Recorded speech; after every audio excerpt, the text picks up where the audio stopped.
कहते हैं कि मोहब्बत दिलों को जोड़ती है, लेकिन कभी कभी इसके बरखिलाफ भी रूनुमा हो जाता है। मोहब्बतों को घर बसाते भी देखा गया है और घर बर्बाद करते भी। विहाड़ी का ये वाकया मोहब्बत करने वालों के लिए चश्मकुशा है, इसे जरूर देखिए। जीशान उस दिन बड़े मूड में रक्षा चला रहा था। एक जगह उसने एक सवारी उतारी तो उसे फौरन दूसरी सवारी मिल गई। किराया तय करने के बाद जीशान रक्षा चलाने लगा। सवारी उतारकर जीशान ने रक्षा रोका और घर के लिए सब्जियां खरीदने लगा। फिर उसने एक खूबसूरत सा खिलौना भी खरीदा और घर के लिए रवाना हो गया। अभी वो घर की तरफ जा रहा था कि घर से कुछ फासले पर उसी के महल्ले की एक लड़की ने हाथ के इशारे से जीशान को रोक लिया। ये आगे चौक तक जाना है, छोड़ देंगे आप? बैठ जाएं। वैसे भी मैं अपने घर जा रहा था। खैर कोई बात नहीं। ज्यादा दूर नहीं है, वैसे भी आप हमारे मोहल्ले के हैं। हाँ।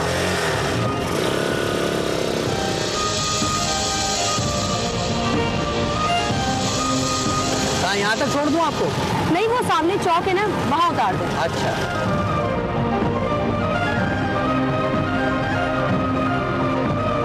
जीशान ने बताई हुई जगह पर सना को उतारा। सना ने पैसे देने के लिए पर्स में हाथ डाला तो जीशान ने मना कर दिया। बहुत बहुत शुक्रिया। रहने दो जी, रहने दो। मैं महल्ले वालों से पैसा नहीं लेता। सना अपने रास्ते पर आगे बढ़ गई और जीशान ने रक्षा मोड़ लिया। फिर वो किसी गहरी सोच में डूब गया। उसे याद आया कि उसने सना की आंखों को रक्षे के शीशे में देखा था। वो काफी खूबसूरत लड़की थी। जीशान को लगा जैसे सना उसमें दिलचस्पी ले रही थी। दूसरे ही लम्हे उसने ये फजूल सोच अपने दिमाग से झटक दी। घर के बाहर रक्षा खड़ा करके जब वो घर में दाखिल हुआ तो उसकी 4 साला बच्ची दौड़ती हुई बाप से लिपट गई। अस्सलाम वालेकुम। अरे मेरा बेटा, ये देखो हम अपने बेटे के लिए क्या लेके आए। जीशान ने बेटी को खिलौना दिया तो वो उछलती कूदती वहाँ से चली गई। जीशान ने दिन भर की कमाई निकालकर बीवी के हाथ पर रखी तो बीवी के चेहरे पर परेशानी के आसार नुमायां होने लगे।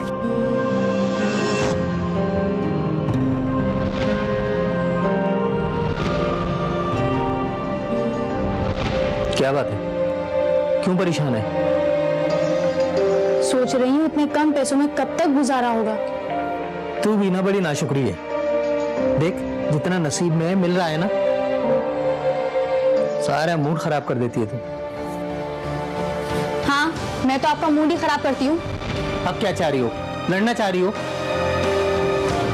सारा दिन का थका हारा मियाँ घर पे आया है, कोई चाय कोई पानी लाती हूँ। लाती हूँ।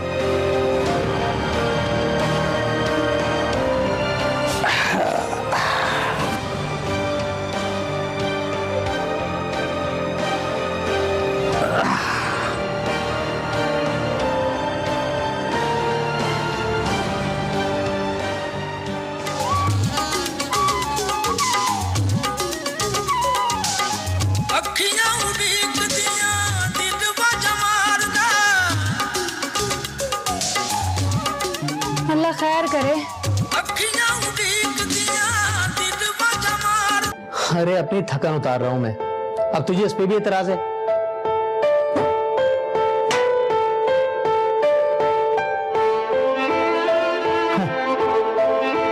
हर बात में परेशानी है, हर बात में परेशानी है। बीवी नागवारी के साथ चली गई तो जीशान घर से बाहर निकल गया। अब वो आहिस्ता आहिस्ता रक्षा चला रहा था और जिस जगह उसने सना को उतारा था वहां के चक्कर लगा रहा था। जीशान के दिल में सना के लिए जगह पैदा हो रही थी और वो उसकी जानिब खींचता चला जा रहा था। एक दिन जब जीशान रक्षा लेकर घर से निकला तो एक शौक व चंचल पक्की उम्र की औरत ने हाथ के इशारे से रक्षा रोक लिया। मार्केट चलोगे भाई? अरे खाला क्यों नहीं चलेंगे, आओ बैठो। कितने पैसे लोगे? अरे जो मर्जी है दे देना, बैठो तो सही। नहीं भाई, यहीं तय कर लो। अच्छा बाबा, अच्छा 50 रुपए दे देना, ठीक है? बैठो। चलो।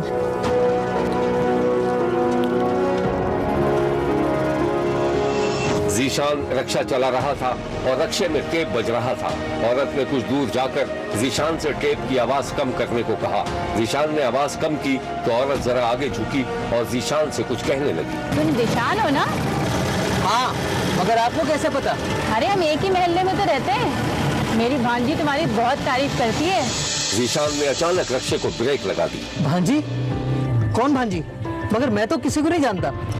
अरे वही जिसे एक दिन तुमने चौक पे छोड़ा था, सना नाम है उसका, बहुत खूबसूरत है। अच्छा वो, मगर तुम भी बुद्धू हो, कह रही थी तुम उसे अच्छे लगते हो। अच्छा, और क्या कह रही थी? सब बता दूं? बता दो ना खाला। वो कह रही थी तुमसे शादी करने को। खाला, ये क्या कह रही हो तुम? मैं तो शादीशुदा हूँ, 2 बच्चों का बाप भी हूँ। भाई उसने जो कहा मैंने तुम्हें कह दिया। अब तुम ये लो सना का नंबर और अब तुम इससे बात कर लेना। चलो मुझे देर हो रही है मार्केट के लिए।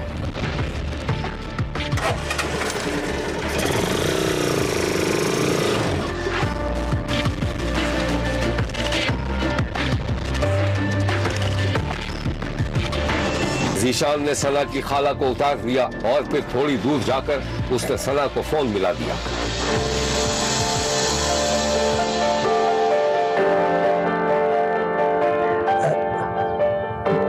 आप सना बोल रही हो ना? हाँ, आप कौन?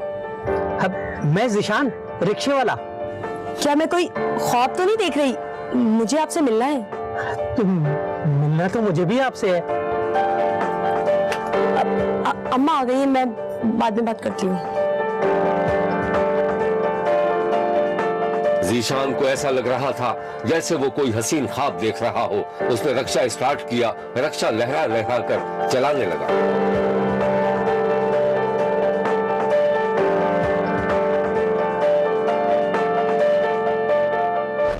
जीशान और सना के दरमियान मुलाकातों और फोन कॉल्स का ऐसा सिलसिला शुरू हुआ कि जीशान अपनी बीवी बच्चे भूल भाल कर सिर्फ सना का होकर रह गया। ये जानने के बावजूद कि जीशान बाल बच्चों वाला था, सना ने जीशान से शादी करने का फैसला कर लिया। सना के कहने पर उसने अपना घर तक फरोख्त कर दिया था और उसके बीवी बच्चे किराए के मकान में धक्के खाने लगे।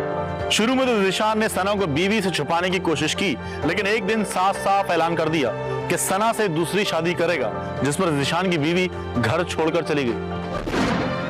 एक दिन शब्बीर ने देखा कि जीशान सना को रक्षे में लेकर घूम रहा था।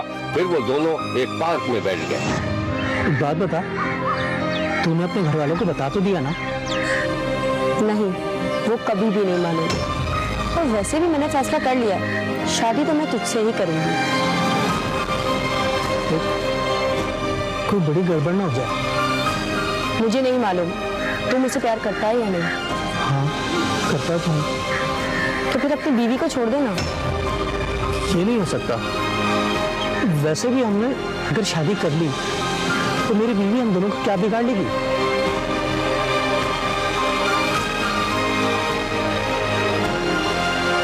उधर जब सना के घर वालों को पता चला तो घर में तूफान आ गया। बेटी क्या हो गया है? दिमाग खराब हो गया है तेरा? शादीशुदा है वो, बच्चों वाला है। सना, तेरी समझ में क्यों नहीं आ रहा? मुझे नहीं पता, मैं उसी से शादी करूंगी। अगर मेरी शादी उससे नहीं की ना तो मैं घर छोड़ के चली जाऊंगी। सना अपनी माँ को धमकी देकर अपने कमरे में चली गई। सना का बाप जो माँ बेटी के मुकालमे सुन रहा था, अपनी बीवी के पास आया, अपनी बीवी को तसल्ली दी और किसी गहरी सोच में डूब गया। तुम फिक्र ना करो, मैं उसे समझाऊंगा और मुझे यकीन है कि वो मेरी बात मान लेगी। अरे कैसे फिक्र ना करूं? वो नहीं मानेगी, बहुत जिद्दी है। अरे मैंने कहा ना, तुम जाकर सिर्फ उसे मेरे पास भेज दो, बाकी मैं उसे समझा लूंगा। जाओ।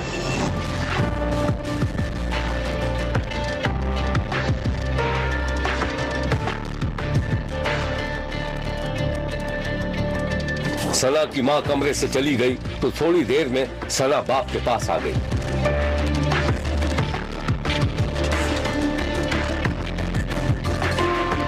सना बेटा, ये मैं क्या सुन रहा हूँ?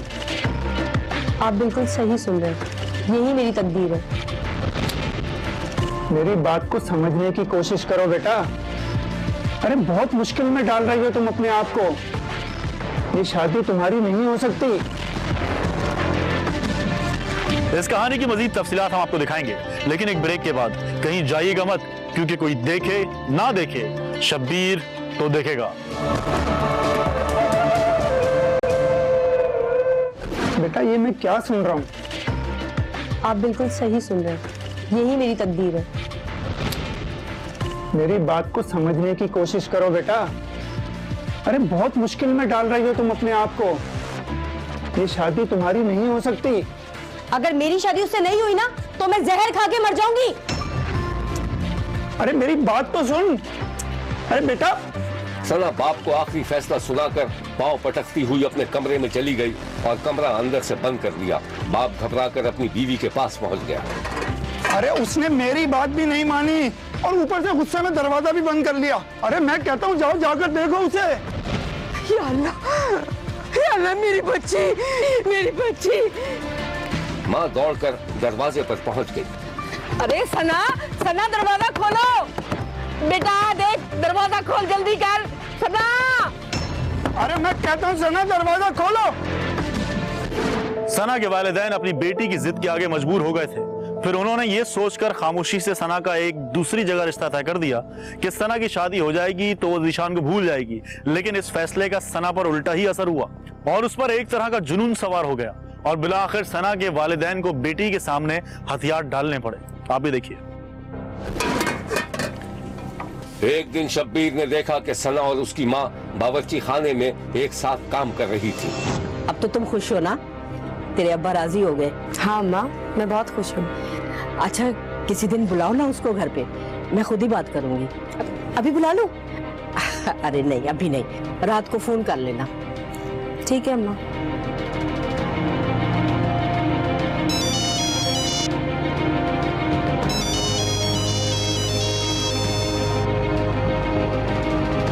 हेलो।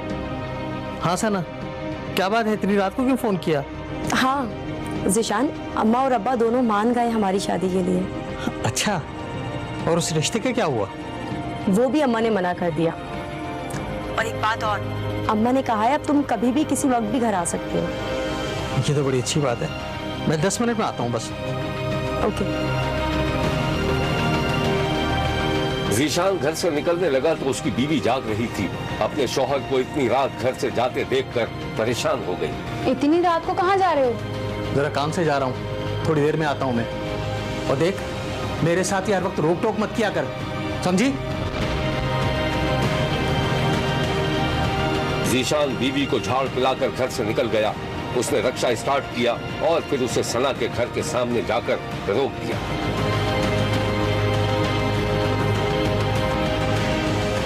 ज़ीशान की माँ और बीवी पूरी रात ज़ीशान की वापसी का इंतजार करते रहे, लेकिन ज़ीशान घर ना लौटा। दूसरे दिन ज़ीशान की माँ को जो खबर मिली वो इंतहाई अलमनाक थी। शब्बीर ने देखा कि सना का बाप दरवाजे पर ज़ीशान की माँ को कुछ बता रहा था, जिस पर ज़ीशान की माँ पर गश्तारी हो गया। वो ज़ीशान की लाश मिली है। ज़ीशान की बीवी दौड़ी हुई आई तो वो अपनी सास को संभालने लगी। क्या हो गया? क्या हुआ है? एक बुरी खबर है बेटा, वो ज़ीशान एक जगह मुर्दा हालत में पड़ा हुआ है। मेरा ख्याल है उसने खुदकुशी की है। आप चल के उसकी लाश ले लो। नहीं, ये नहीं हो सकता। अम्मा ये क्या कह रहे हैं? ज़ीशान नहीं मर सकते। अम्मा मैं बेवा हो गई। नहीं ऐसा नहीं हो सकता, वो कुछ नहीं कर सकते। आप लोगों ने मारा उन्हें। नहीं नहीं नहीं।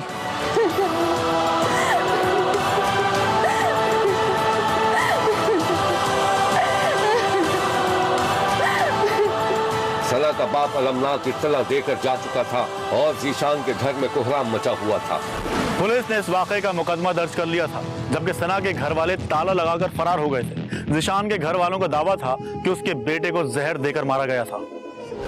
ये है ज़ीशान के घर के अलमनाक मनाजिर, जहाँ उसकी बीवी, बच्चे, माँ और रिश्तेदार रंजो अलम में डूबे हुए थे। मेरी छोटी छोटी पोतियां यतीम हो गई ने, मैं इंसाफ चाहना चाहती हूँ। मैनू और कुछ भी नहीं, मैं इंसाफ दे दो बस। थोड़ी मेहरबानी लगा, मेहरबानी करो बा। ਤੇ ਜਿਹੜਾ ਕਿ ਸਾਲੇ ਤੱਕ ਰਿਪੋਰਟਾਂ ਹੀ ਨਹੀਂ ਉਹਨਾਂ ਨੇ ਭੇਜੀਆਂ, ਨਾ ਸਾਰਾ ਕੁਝ ਕੀਤਾ ਤੇ ਨਾ ਹੀ ਜਿਹੜਾ ਕਿ ਪੁਲਿਸ ਵਾਲੇ ਸੁਣਦੇ ਪਏ ਨੇ ਤੇ ਨਾ ਹੀ ਕਾਨੂੰਨ ਦਾ ਕੀ ਫਾਇਦਾ, ਸਾਨੂੰ ਗਰੀਬਾਂ ਨੂੰ ਇਨਸਾਫ ਹੀ ਨਹੀਂ ਦੇਣ ਡਏ ਨੇ। ਮਿਹਰਬਾਨੀ ਨਾਲ ਮੀਆਂ ਮੁਹੰਮਦ ਸ਼ਹਿਬਾਜ਼ ਸ਼ਰੀਫ ਸਾਨੂੰ ਇਨਸਾਫ ਦੇਣ, ਬਸ ਸਾਡੇ ਗਰੀਬਾਂ ਦੀ ਵੀ ਸੁਣਨ। ਮੇਰੀ ਦੋ ਬੱਚੀਆਂ ਨੇ, ਮੈਂ ਉਹਦੀ ਇੱਜ਼ਤ ਕੱਢਾਂਗੇ, ਉਹਦੇ ਬੱਚਿਆਂ ਨੂੰ ਸੰਭਾਲ ਕੇ ਸੰਭਾਲਾਂ। ਤੇ ਇਹਨਾਂ ਨੇ ਉੱਥੇ ਕੋਠੇ ਤੇ ਤੀਸਰੇ ਘਰ ਦੇ ਮੇਰੇ ਤੋਂ ਉੱਥੇ ਬੁਲਾਇਆ, ਉਹਨਾਂ ਨੂੰ ਬੁਲਾ ਕੇ ਤੁਹਾਨੂੰ ਸ਼ਾਦੀ ਦਾ ਲਾਰਾ ਲਾਇਆ, ਉਹਨਾਂ ਨੇ ਲਾਰਾ ਲਾ ਕੇ ਤੇ ਫਿਰ ਉਸ ਤੋਂ ਬਾਅਦ ਉਹਨਾਂ ਨੂੰ ਉਹ ਜ਼ਹਿਰ ਵੀ ਦਿੱਤੀ ਨੇ ਤੇ ਗੱਦੇ ਪੈ ਸਨ, ਗੱਦਿਆਂ ਦੇ ਵਿੱਚ ਕੁੱਟ ਕੇ ਉਹਨੂੰ ਮਾਰਤਾ ਹੈਗਾ। ਗਰੀਬ ਬੰਦੇ ਆ ਗਏ ਅਸੀਂ, ਉਹ ਨਾਲੇ ਧਮਕੀਆਂ ਲਾ ਰਹੇ ਨੇ ਕਿ ਤੁਸੀਂ ਇਸ ਤਰ੍ਹਾਂ ਕਾਰਵਾਈ ਕਰੋਗੇ ਤੇ ਅਸੀਂ ਤੁਹਾਨੂੰ ਇਸ ਤਰ੍ਹਾਂ ਕਰ ਦਿਆਂਗੇ, ਤੁਹਾਨੂੰ ਇਸ ਤਰ੍ਹਾਂ ਅਸੀਂ ਖੁਦਕੁਸ਼ੀ ਦਾ ਕੇਸ ਬਣਾ ਦਿਆਂਗੇ, ਇਸ ਤਰ੍ਹਾਂ ਦਾ ਕਰਦੇ ਨੇ, ਸਾਨੂੰ ਧਮਕੀਆਂ ਲਾ ਰਹੇ ਨੇ। ਸਾਡੇ ਤੱਕ ਕੋਈ ਇਨਸਾਫ ਨਹੀਂ ਹੋ ਰਿਹਾ। ਮਿਹਰਬਾਨੀ ਕਰਕੇ ਸਾਡੀ पुलिस ने भी इल्तिजा आएगी तो साडा इंसाफ किया जाए।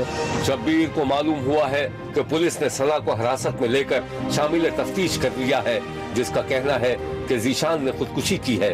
शब्बीर का कहना है कि इस अलमनाक वाक़े की मुकम्मल तहकीकात कराई जाए और जीशान के कातिलों को इबरतनाक सजा दी जाए। देखते रहिए, क्योंकि कोई देखे न देखे, शब्बीर तो देखेगा।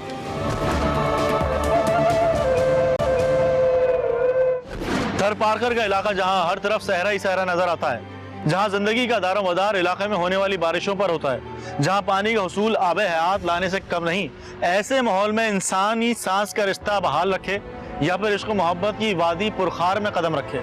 मगर इंसानी फितरत को कौन बदल सकता है? मोहब्बत ही शायद वाहिद रंग है जो हर इंसान की वीरान जिंदगी में बहार का पैगाम लेकर आती है। कुछ दिनों पहले शब्बीर थरपारकर की तहसील इस्लाम कोट से गुजर रहा था तो ये देखकर हैरान हो गया कि घास फूस और सरकंडों से बनी इन खूबसूरत छोटी छोटी झुग्गियों में जिंदगी कितनी मुश्किल होगी। दूर तक न किसी सब्जे का निशान और न पानी का अता पता। अलबत्ता इलाके में जिंदगी का सफर जारी था। सहराई कबाइल अपनी रिवायत के मुताबिक जिंदगी गुजार रहे थे। फिर शब्बीर का गुजर जब इस्लाम कोट के गांव मतार-उसान से हुआ तो उसे पता चला कि इस गांव में एक लाजवाल मोहब्बत की दास्तान ने जन्म लिया था। मोहब्बत करने वालों की उम्रें 16 और 18 साल थी। शब्बीर ने जब इस लपो दक तपते हुए सहराई इलाके की दास्तान इश्क का खोज लगाया तो पता चला कि गांव में बसने वाले एक हिंदू खानदान की 16 साल लड़की को इलाके के एक नौजवान से इश्क हो गया था। शब्बीर की चश्मे तसव्वुर ने देखा कि 16 साल मीना दूर सहरा में सर पर घड़ा रखे पानी उठाए अपने ठिकाने की तरफ आ रही थी कि तपती दोपहर में 18 साल जीव कोहली मीना का इंतजार करता पाया गया। वो सहरा के एक कांटेदार झाड़ी नुमा दरख्त के साए से निकलकर बाहर आया तो उसकी नजर मीना के पैरों पर पड़ी जो जलती धूप में नंगे पांव चल रही थी। जीव ने अपनी चप्पल उतारकर मीना के पांव के सामने रख दी, उसके सर से घड़ा लेकर अपने सर पर रख लिया। मीना घबरा गई। अरे जीव, तू अगर पिताजी ने देख लिया तो? तू इतना डरती क्यों है पिताजी से? पिताजी को मैं कह दूंगा कि तुझसे मटका उठाया नहीं जा रहा था। और ये ले चप्पलें पहन, मेरी जमीन तप रही है। नहीं नहीं, तेरे पाँव जल जाएंगे। तू मेरी फिक्र मत कर, जो मैं कह रहा हूँ वो कर। मीना ने जीव की चप्पल पहन ली। अब जीव के सर पर घड़ा था और मीना हर कदम 2 कदम पर उससे घड़ा मांगती रही, मगर जीव इनकार करता रहा। फिर गांव सामने आ गया तो मीना ने घड़ा लेने की जिद की।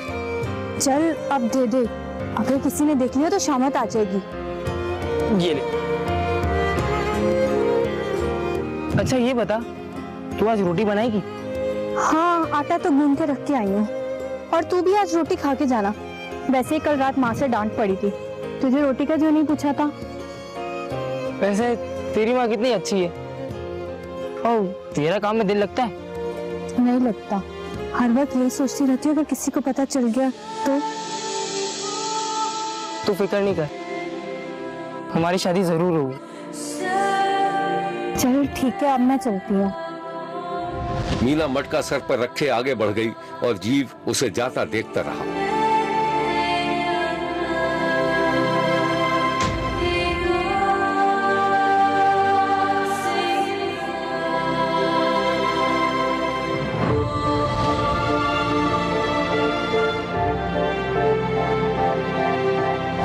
शब्बीर को दूर दराज में गांव के लोगों की कुछ दबी दबी सरगोशियां सुनाई दी हैं और शबीर को पता चल गया है कि मीना और जीव के दरमियान गुज़िश्ता 6 माह से प्यार का सिलसिला चल रहा था और गांव वाले दोनों पर नजर रखे हुए थे। एक दिन जीव मीना की झोंपड़ी के सामने आंगन में जंगल से लाई गई लकड़ियां काट रहा था कि मीना की माँ का उधर से गुजर हुआ। अरे अरे जीव बेटा, क्या कर रहा है इतनी धूप में? कुछ नहीं अम्मा, बेकार बैठा था, सोचा लकड़ियां ही काट दूं। तो मीना को कहा होता वो कर लेती है काम, तो क्यों कर रहा है? अम्मा, मीना लड़की है, के हाथ कमजोर है, अगर उसके हाथ पे छाले पड़ गए तो। मुझे मालूम है तू मीना का बहुत ख्याल रखता है, पर मैं तेरे आगे हाथ जोड़ती हूँ, मीना का ख्याल अपने दिल से निकाल दे। जो तू सोच रहा है ना, ऐसा कभी नहीं हो सकता। मुझे मालूम है अम्मा, बस कल से मैं यहाँ नहीं आऊंगा। गांव वालों को पता चल चुका है और वो चाहते हैं कि तू यहाँ ना आए, और अगर तू ऐसे ही आता रहा ना तो बात बहुत बिगड़ जाएगी। अच्छा अम्मा, मैं जाता हूँ, मीना अगर मेरा पूछे तो कह देना कि मैं शहर चला गया। हाँ हाँ, मैं उसे बता दूंगी।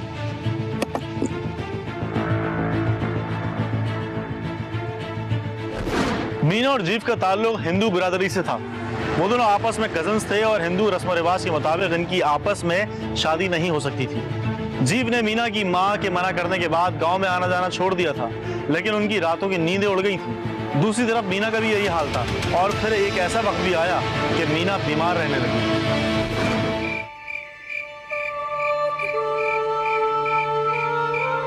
शब्बीर ने एक रात देखा कि मीना के घर वाले झोपड़ी में सो रहे थे और मीना रात की तारीकी में आंगन में चांद को तके जा रही थी। उसकी हरकत और सकनात और खुद कलामी से लग रहा था कि वो नॉर्मल हालत में नहीं थी। निकला ना तो बेवफा, कहता था कि छोड़ के नहीं जाऊंगा, इतने दिन हो गए, तू आया मुझसे मिलने? रुक, तुझे अभी पकड़ती हूँ मैं। तू क्या समझता था तू चांद के रूप में आके मुझे पागल बना देगा? रुक जा, अभी पकड़ती हूँ तुझे। जाएगा कहाँ तू भाग के? एक तो इतने दिन से आया नहीं और अब फिर जा रहा है।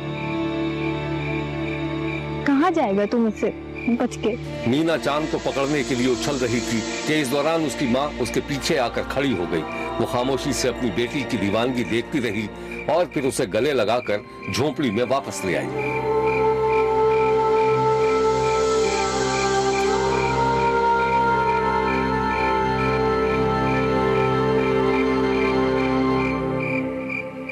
जीव ने मीना से एक दिन जब वो पानी भरने गई हुई थी खामोशी से मुलाकात कर ली।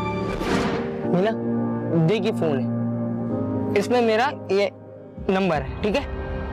तू देख, तू ऐसे करेगी ना तो मेरे पास घंटी बज जाएगी, और जब तेरे पास घंटी बजे तो समझना मैंने किया, ठीक है? अरे जीव, इसकी क्या जरूरत है? मैं तो सारा दिन सारी रात तुझसे ही बातें करती रहती हूँ। अच्छा ये ले, अभी तो मैं जाता हूँ, तू भी जा, ठीक है?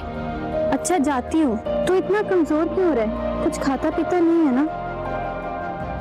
जब तेरे साथ मेरी सगाई हो जाएगी ना, फिर दोनों मिलके खाएंगे। पर हमारी सगाई तो नहीं होगी, अम्मा कहती है कि धर्म इजाजत नहीं देगा। मीना के इस जुमले के बाद शब्बीर को ऐसा लगा जैसे दो साए एक दूसरे से हाथ छुड़ाकर मुखालिफ समतों में जा रहे हों।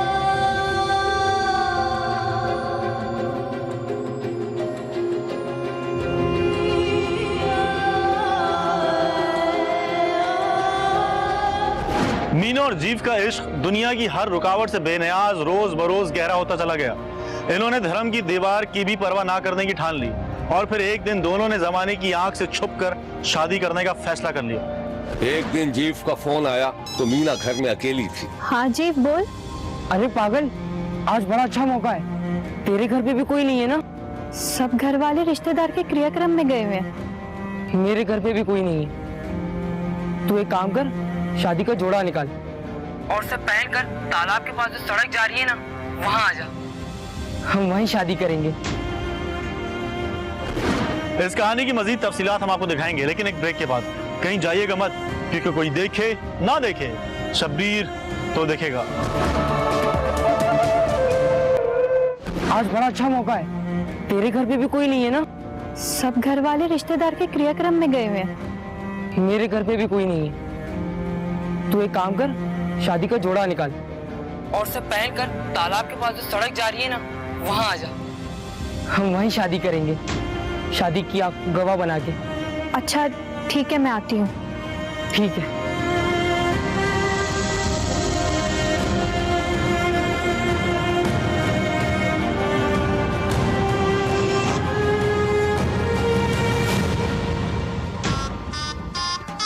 फोन सुनने के बाद मीना के कानों में शहनाई सी बजने लगी। इस शहनाई में दुख भी था, क्योंकि वो एक ऐसा काम करने जा रही थी जो उसके दरहम को कबूल नहीं था, मगर वो जीव के इश्क की गहराई में डूबी हुई थी।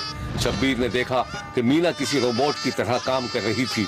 उसने एक बड़ा सा ट्रंक खोलकर अपना शादी वाला जोड़ा निकाला।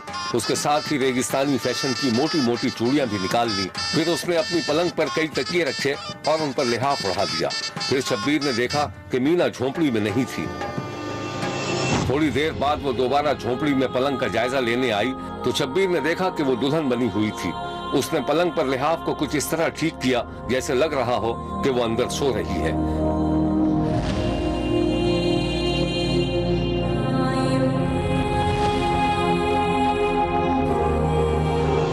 धूप अंधेरी रात में चलते हुए मीना के जेवर की आवाज में आंसू भी थे और खुशी की लहर भी। मीना दुनिया और माफिया के गम से बेनियाज जब मुकर्ररा जगह पर फकीर ने एक दूसरे को मिठाई खिलाते हुए भी देख लिया।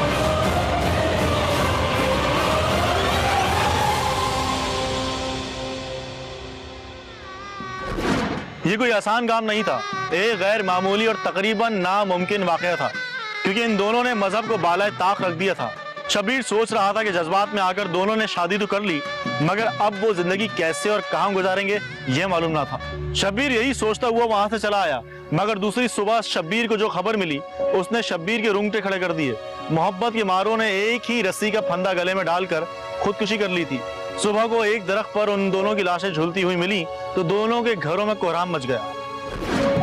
मानी खराई पियारी सुता दे मेद में असा सारी कोन लाई केडी मान निकली सुबह जो सवेरे उठा तो असी तदे नारी तदे असी जो वेठी घरे उठे उठे नारी ते दिठी कोन एक पैर खणी गया तो ते निकरी गई था क्या पकोने पिंडी खुटी या पिंजे रास्ते या पिंड भाई अकेला या भाई अकेला कदे चयो चयो बुधाई हूं च असी मना शादी करंदा है एड़ो को मसलो बुधाई हूं हमें खबर ही तो साकी तो बुधाई बकोन नको छोकरे जे पे नको छोकरे शादी बकोन। पुलिस को भी फोन किया, अब आए पहले आप पुलिस आए, फिर मैं गांव वाला था। मैं वो लाश के जो ही जहाँ से लटकल था उसके सामने खड़ा लगाया तो वो आया एएसआई, उन्होंने देखा तो उस पर किसी भी आदमी का पैर नहीं था। वो एक लड़का आया, उनके तो देखो किसी का पैर नहीं है। फिर माइटों को पूछा हुआ इसको कोई शक है, किसी को बताएं, कोई शक नहीं था। मैंने देखा तो वो लड़का पड़ा। पुलिस ने इस वाक़े के बारे में जो कुछ बताया था वो ये है। लड़के के वालिद वगैरह भी वहाँ आ गए थे और लड़की वालों से भी मालूम किया। दोनों ने इनको यही कहा बताया कि ये एक दूसरे से प्यार करते थे, शादी करना चाहते थे, लेकिन लड़का जो था वो लड़की के मामू का बेटा था। हिंदू धर्म में ये जो है वो भाई बहन समझे जाते हैं। हिंदू धर्म में इनको इजाज़त नहीं होती इस शादी की, तो इस वजह से उन्होंने ये कदम उठाया। जब खुदकुशी होती है तो उसमें जो लोग फंदा देते हैं तो उनके गले में जो फंदा पड़ता है और जो इसमें निशानियाँ होती हैं सेम वही है। और उसके बाद जो है वो कंफर्मेशन के लिए, हमें पहले शक था, फिर कंफर्मेशन के लिए हमने डॉक्टर से रुजू किया, डॉक्टर से पोस्टमार्टम करवाया और उन्होंने भी ये क्लियर कर दिया है कि ये खुदकुशी है। शब्बीर इस अलमनाक मौत पर दुखी है।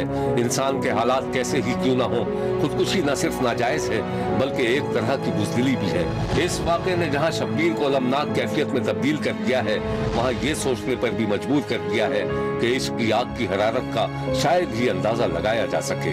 देखते रहिए, क्योंकि कोई देखे न देखे, शब्बीर तो देखेगा।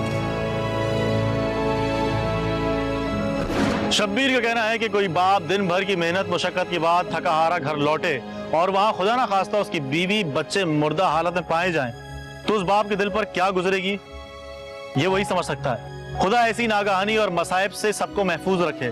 लेकिन शब्बीर ने मुल्तान में शुजाआबाद में एक ऐसा वाकया देखा है जिसमें 2 बच्चे और उनकी मां हलाक हो गए थे। नियाजी टाउन पुराना शुजाबाद का रिहायशी मेहनतकश हाजी मोहम्मद एक दिन गधा गाड़ी चलाकर वापस घर आया तो उसका दिल बैठ गया। उसकी 30 साला बीवी और 2 कमसिन बच्चे मुर्दा हालत में घर में पड़े थे। वाकये की इत्तला मिलने पर रेस्क्यू और पुलिस का अमला फौरी तौर पर मेहनतकश के घर पहुंच गया। महल्ले पड़ोस वाले और रिश्तेदार जमा हो चुके थे। मरने वाली 30 साला किश्वर का शौहर हैरान और परेशान और निढाल था कि उसके घर को किसकी नजर खा गई।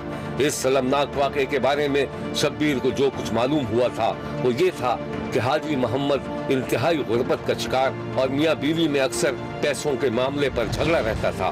फिर एक दिन हाजी मोहम्मद की बीवी ने गुर्बत से तंग आकर मुबैना तौर पर अपनी और अपने बच्चों की जिंदगी खत्म करने का फैसला कर लिया। बच्चों को जहर पिलाने के बाद अपनी जिंदगी का भी खात्मा कर लिया। पुलिस ने मालूमात की तहकीकात के लिए हलाक होने वाले किशोर के शौहर, देवर और ससुर को हिरासत में ले लिया था, लेकिन इब्तिदाई तहकीकात में पुलिस को अंदाजा हो गया था कि ये कत्ल नहीं बल्कि खुदकुशी का ही वाकया था। तो अपेरेंटली लोग ये बता रहे हैं कि उन्होंने इसका खामंद गधा रेडी चलाता है गुर्बत से तंग आके, इसलिए अपने बच्चों को और खुद भी जहर खा ली। दायरा 3 कैजुअलिटीज़ यहाँ पे हुई हैं। हम इसकी टेक्निकल इन्वेस्टिगेशन कर रहे हैं और जो भी कानून के मुताबिक कार्रवाई होगी हम इंशाल्लाह जरूर करेंगे। 2 बच्चों और बीवी की मौत के गम से निढाल मेहनतकश ने शब्बीर को जो कुछ बताया था वो ये है। मैं काम से चला आया हूँ, बाप सीधे आया हूँ, अगे मेरे बच्चे 2 इतने आने रेड़े रोते झूले खावा। मैं बच्चे ने आया, मैं अगे आके बुए डिठे लात मंजी तले डिठे कुछ है बेटी पई से। हाजी मोहम्मद के ससुर ने बताया था कि उसका दामाद गरीब है और अक्सर उसकी बेटी शौहर से नाराज होकर मैके आ जाया करती थी। शब्बीर का कहना है कि गुर्बत और बेरोजगारी एक ऐसा नासूर है जिसे जड़ से उखाड़ कर न फेंका गया तो इसके मजीद खौफनाक और अलमनाक नताइज बरामद हो सकते हैं। एक ऐसे मुल्क में जहां आवाम की फलाह के दावे करने वालों की जबानें नहीं थकती, वहाँ लोग भूख से तंग आकर अपने बच्चों को कत्ल कर रहे हैं। क्या इन बेगुनाह और मासूम अमवात का जिम्मेदार कोई है या फिर गरीबों को कीड़ा मकोड़ा तस्वुर करके उन्हें उनकी हालत पर छोड़ देने का अज़्म कर लिया गया है? देखते रहिए, क्योंकि कोई देखे न देखे शब्बीर तो देखेगा। शब्बीर का कहना है कि वो देख रहा है और मुसलसल देखता रहेगा। मुल्क भर से मजीद कहानियों और उनकी तफसीलात के साथ फिर मुलाकात होगी। देखना ना भूलिएगा, क्योंकि कोई देखे ना देखे शब्बीर तो देखेगा। अगर आप अपने इर्द गिर्द होने वाले किसी गैर मामूली वाक़े से शब्बीर को आगाह करना चाहते हैं तो SMS करें SAB लिखकर स्पेस दें और अपना मैसेज अपने शहर और नाम के साथ 247 पर भेज दें। फैक्स करने के लिए हमारा नंबर है 02135803820। खत लिखने के लिए हमारा पता है 5 express way of Korangi road, Karachi. Express news Shabbir तो देखेगा।